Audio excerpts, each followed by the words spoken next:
The fight over a Buffalo home more than a century old is finished. It was demolished last week. But the debate over the decision to take down the home is far from over. Channel 2's Jeff Preval has the story.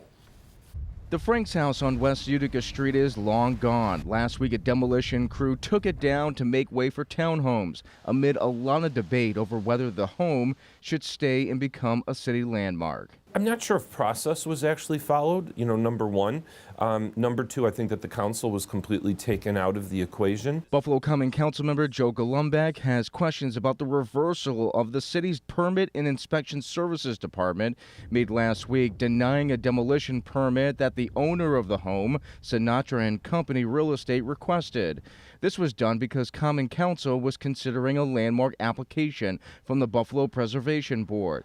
But just hours later, the city reversed course, approving the demolition permit, saying codes and regulations were met. Are you concerned about that complete 180? Yes, and that's where I'm not sure if the actual city charter was followed. What specifically in the city charter do you think may have been violated here? There was a couple of issues about it coming in front of the city council.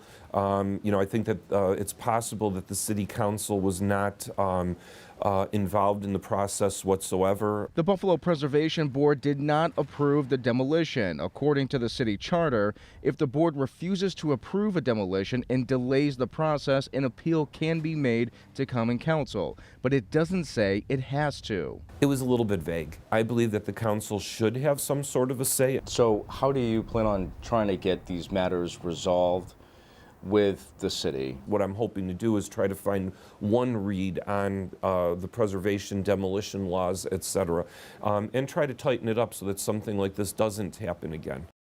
Now, Councilmember Golumbek says that process will involve the city's law department and permits department. Eventually, he would like to have some recommendations on how to improve the city charter's language on demolitions and get those approved by Common Council.